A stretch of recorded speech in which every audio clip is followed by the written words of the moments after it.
नमस्कार दोस्तों, मैं अंकुर उपाध्याय स्वागत करता हूं आप सभी का एक बार फिर से अपनी नई वीडियो में।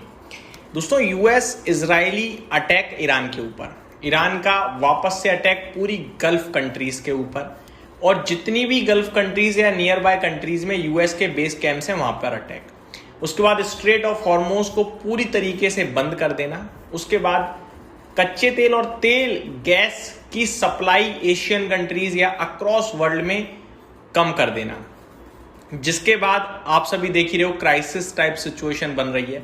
अपने देश में पर्टिकुलरली तेल की तो कोई समस्या अभी तक नहीं दिखी है, लेकिन गैस को लेकर चिंता बढ़ती जा रही है। ये जंग जो है ये एक वॉर थी या वॉर चल रही है, लेकिन ईरान ने एक बड़ा कदम लिया है। ईरान इस वॉर को, इस मिलिट्री एक्शन को एक फाइनेंशियल वॉर में कन्वर्ट करने जा रहा है।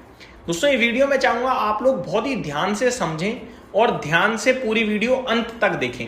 इसमें मैं एक भी स्टॉक की बात नहीं करूंगा, लेकिन ये वीडियो वॉर, फाइनेंशियल लेवल पे, मिलिट्री लेवल पे और नॉलेज लेवल पे आपके लिए बहुत यूजफुल हो सकती है। एक एक करके चीजें शेयर करता हूं इस वीडियो में। इफ यानी अगर, ये शब्द बहुत इंपॉर्टेंट है। अगर जहां जहां यूज हो रहा है, मतलब कि हो सकता है, होगा नहीं होगा कंफर्म नहीं है, बट हमें अगर ऐसा लग रहा है कि ये सिचुएशन सॉल्व हो रही है, मेरे को लगता है नहीं, ये सिचुएशन बड़ी हो रही है, बढ़ रही है। दोस्तों, आज मैंने एक वीडियो शेयर करी थी कि ईरान कह रहा है हम स्ट्रेट ऑफ हॉर्मोज ओपन करेंगे, हम स्ट्रेट ऑफ हॉर्मोज से शिप्स को जाने भी देंगे, लेकिन हम एक चीज बदलने जा रहे हैं। वो ये है, जो भी कंट्री हमें चाइनीज युआन में पेमेंट करेगी हम उसकी शिप निकलने देंगे, और जो भी कंट्री हमें चाइनीज युआन में पेमेंट नहीं करेगी हम उसकी शिप नहीं निकलने देंगे। इससे होगा क्या? अब मैं आपको थोड़ा पीछे लेकर जाना चाहूंगा। थोड़े समय पहले यूएस ने ईरान के ऊपर सैंक्शंस लगा दिए कि वो यूएस डॉलर यूज नहीं कर सकते हैं। तो ईरान तो यूएस डॉलर यूज नहीं कर सकता, लेकिन अब ईरान कह रहा है कि हमें यूएस डॉलर यूज करना भी नहीं है, हमें सारी पेमेंट चाहिए चाइनीज युआन में। अब इससे होगा क्या? इससे बड़े लेवल पे इंपैक्ट आ सकता है यूएस पे। कैसे? यूएस डॉलर्स पे। दोस्तों, ये सिचुएशन मैं आपको समझाऊंगा, लेकिन उससे पहले मैं थोड़ा सा आपको पीछे लेके जाना चाहूंगा। और ये पीछे थोड़ा पीछे नहीं होगा, ये पीछे काफी पीछे होगा, जिससे आपका बेस क्लियर हो। जैसा कि मैंने शुरू में ही बोला, ये वीडियो आपकी नॉलेज पर्पज से ज्यादा है।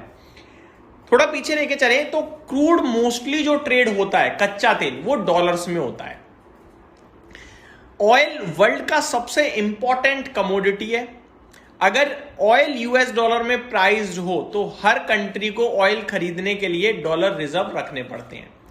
अब मैं हूं, मेरे को एक ऐसी चीज चाहिए जो मुझे सिर्फ और सिर्फ 100 रुपए के नोट में मिलती है, यानी कि और किसी नोट में नहीं मिलती, मान के चलो।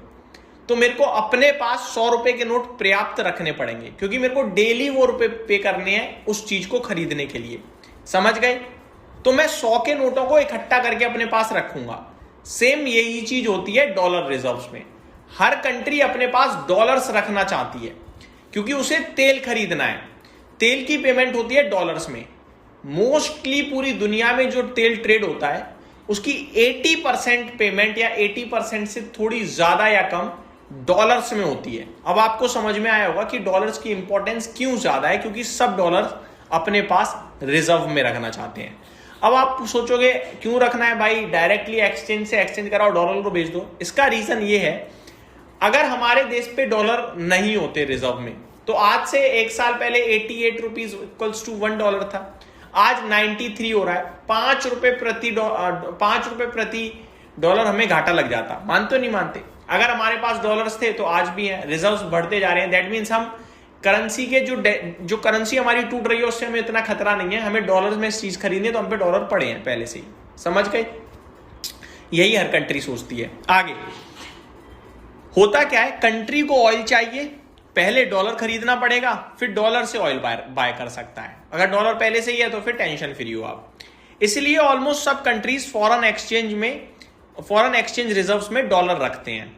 टुडे भी रफली 80% ग्लोबली ऑयल ट्रेड डॉलर में होता है, जैसा कि मैंने आपको बताया। अब इसका स्टार्टिंग कैसे हुई, कब शुरू हुआ ये? 1944 Bretton Woods system dollar equals to gold से लिंक किया गया, यानी कि गोल्ड और डॉलर एक तरीके से काम करने लगे, गोल्ड इक्वल्स टू डॉलर था। फिर 1971 में यूएस प्रेसिडेंट थे रिचर्ड निक्सन, इन्होंने गोल्ड कन्वर्टेबिलिटी खत्म कर दी, डॉलर फियाट करेंसी बन गई थी, ठीक है।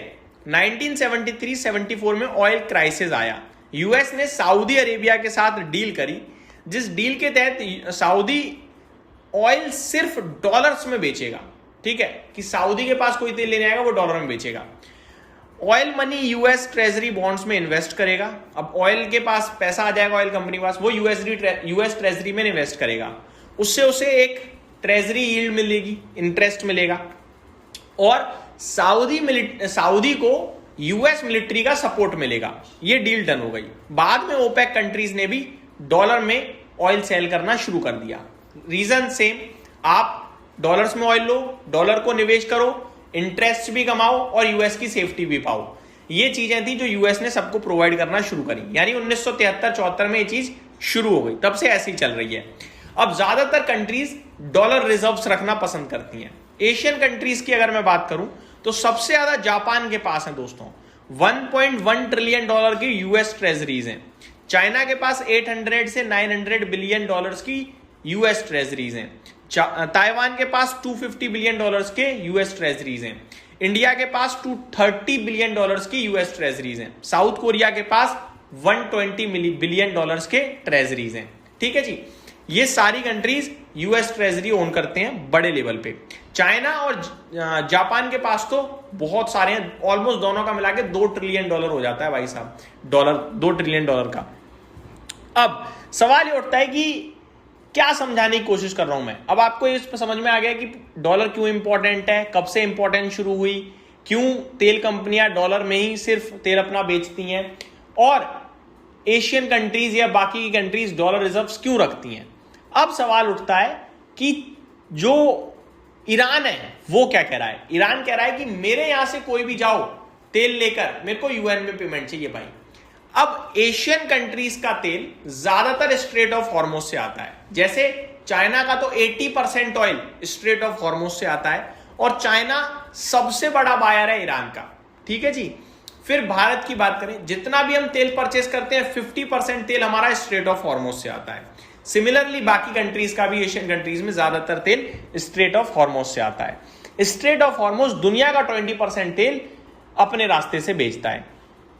अब स्ट्रेट ऑफ हॉर्मुज ईरान के कंट्रोल में पूरी तरीके से।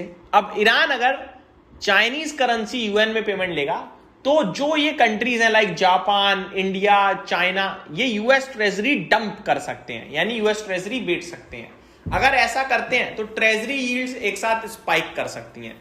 ट्रेजरी यील्ड स्पाइक करेंगी, यूएस को परेशानी शुरू, यूएस को फंड रेज करना पड़ेगा दोबारा, और मैच्योरिटी आती है अगली साल, अगर उन्होंने दोबारा ट्रेजरीज लॉन्च करी, बॉन्ड लॉन्च करे, तो बड़ा बायर चाहिए होगा, जो कि इस समय नहीं है।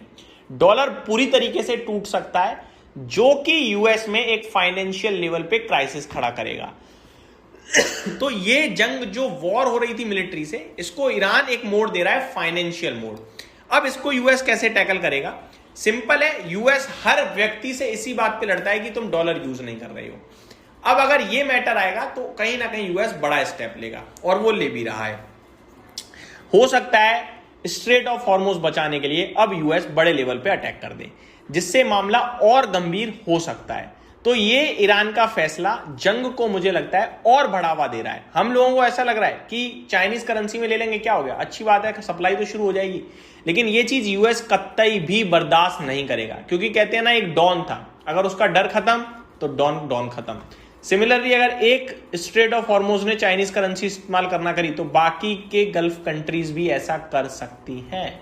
कि क्या सेफ्टी भाई, आपके सामने आके कर गया वो चेंज, अब आप अपना नहीं बचा पाए, हमें क्या बचाओगे, ये हो सकता है। और ये ना हो इसलिए यूएस बड़ा अटैक कर सकता है। तो ये मेरी तरफ से डिटेल्स थी, जो मेरा दिमाग कह रहा था मैंने डिस्कस किया। बाकी जानकारी पर्पज से ज्यादा समझिएगा इस वीडियो को। उम्मीद करता हूं जानकारी पसंद आई हो। इस वीडियो में सेल बाय को लेकर मैंने कुछ डिस्कस नहीं किया। Thank you so much for watching this video. Good night guys.